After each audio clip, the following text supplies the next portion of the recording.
ഇവിടെ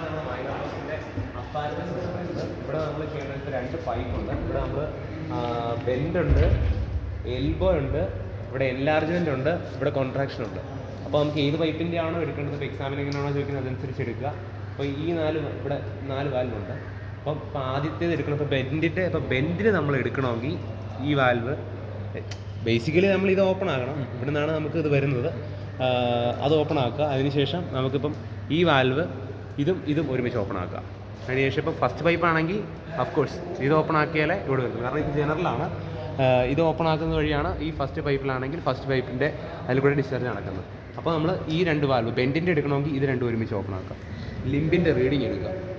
ഇവിടുത്തെ ലിമ്പിൻ്റെ വെച്ചിട്ട് എടുക്കുക. അത്രയേ ഉള്ളൂ അതിൻ്റെ. പിന്നെ ഈ പറഞ്ഞ പോലെ തന്നെ കളക്ടിങ് ടാങ്കിൻ്റെ 5 സെൻറ്റിമീറ്റർ റൈസ് ആണെങ്കിൽ 5 സെൻറ്റിമീറ്റർ വെള്ളം പൊങ്ങാൻ എത്രത്തോളം ടൈം എടുക്കും എന്നുള്ളത് എടുക്കുക. അപ്പോൾ ഒരു കാര്യം ശ്രദ്ധിക്കേണ്ടത് ഓവർഫ്ലോ ശ്രദ്ധിക്കണം. അതിന് വേണ്ടിയിട്ടാണ് നമ്മൾ ആ സംഭവം ഓപ്പൺ ആക്കി വെക്കുന്നത്. കളക്ടിങ് ടാങ്കിൽ നമ്മൾ ടൈം എടുക്കുമ്പോൾ 5 സെൻറ്റിമീറ്റർ റൈസ് എടുക്കുമ്പോൾ അത് ക്ലോസ് ചെയ്യാൻ മറക്കരുത്. നിറഞ്ഞു പോയിരിക്കാൻ ഓപ്പൺ ആക്കാനും മറക്കരുത്. പിന്നെ ഈ പറഞ്ഞ പോലെ തന്നെ ബെൻഡിൻ്റെ എടുത്തു, അതിനുശേഷം ഇത് ക്ലോസ് ആക്കുക. ഫസ്റ്റ് പൈപ്പിൻ്റെ എൽബോ എടുക്കണമെങ്കിൽ ഇത് 2 ക്ലോസ് ആക്കിയ ശേഷം ഇത് 2 ഓപ്പൺ ആക്കുക. ഇനി ഫസ്റ്റ് പൈപ്പിൻ്റെ തന്നെ എൻലാർജ്മെൻ്റ് എടുക്കണമെങ്കിൽ ഇത് 2 ക്ലോസ് ചെയ്യുക. ഈ എൻലാർജ്മെൻ്റ് 3ാമത്തേത് ഓപ്പൺ ആക്കുക. ഇനി 4ാമത്തേതായിട്ടുള്ള കോൺട്രാക്ഷൻ എടുക്കണമെങ്കിൽ ഇത് ഓഫ് ആക്കുക. 4ാമത്തെ കോൺട്രാക്ഷനെ മാത്രം ഓപ്പൺ ആക്കുക.